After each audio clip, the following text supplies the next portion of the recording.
সাপ ছড়িয়ে আছে নানা লোককথা। আজও কোথাও কোথাও পূজা অর্চনা, মানত, মেলা হয় সাপকে ঘিরে। তেমনই এক মন্দির চাঁদপুরের কচুয়া উপজেলার, নাম মনসামুড়া, যেখানে দেশের নানা প্রান্তের মানুষ এসে মনসা দেবীর পূজা দেন। বিস্ময়কর সেই মন্দিরের কথা জানিয়েছেন চাঁদপুর প্রতিনিধি বিল্লাল ঢালি। বিস্তারিত ডেস্ক রিপোর্টে। বেহুলা লক্ষিন্দরের লোককথা সবার জানা।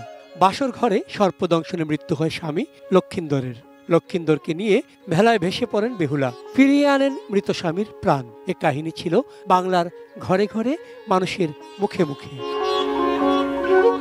বহুল জনশ্রুত এই লোককাহিনী অনেকে সত্য বলে মানেন। তাদের বিশ্বাস, বেহুলার ভেলা ভাসতে ভাসতে একসময় চাঁদপুরের কচুয়া উপজেলার পূর্ব সহদেবপুর ইউনিয়নে এই ভুইয়ারা গ্রামে ভেড়ে। সেই ভেলার একটি কাঁচা বাঁশ থেকে শীষ বেরিয়ে এখানে সৃষ্টি হয় 14টি বাঁশের মুড়া, যা পরিচিতি পায় মনসা মুড়া নামে। বাঁশ পাতা বাড়িতে নেওয়া যায় না, আমরা মুসলমান, আমরাও নেই না। এখান থেকে বহু দূর দূরান্ত থেকে মুসলমানও আসে, হিন্দু আসে, সবাই দুধ কলা দেয়। তো আমার তো বয়স 73 বছর, এর আগে থেকেই আমরা এই মনসা মুড়া দেখি। গা ছমছমে একটি পরিবেশ। এখানে কেউ সাপ দেখেছেন বলে শোনা যায় না, তবু এটি সাপের দেবী মনসার মন্দির।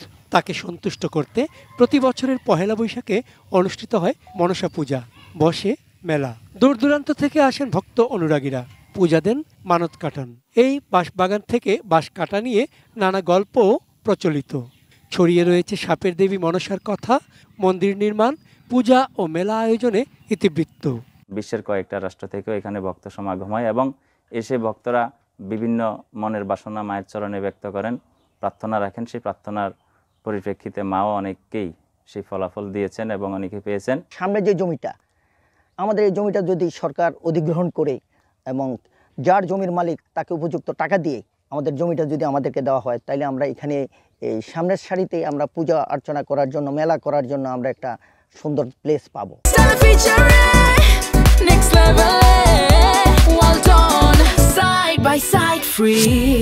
ধর্মীয় উপাখ্যান বাস্তব হয়ে থাকা এই মনসা মুড়া রক্ষায় এক হয়ে কাজ করেন স্থানীয় সনাতন ধর্মাবলম্বী ও মুসলমান সম্প্রদায়ের মানুষ। যাতায়াতের রাস্তাঘাট সহ অবকাঠামো উন্নয়নের দাবি তাদের।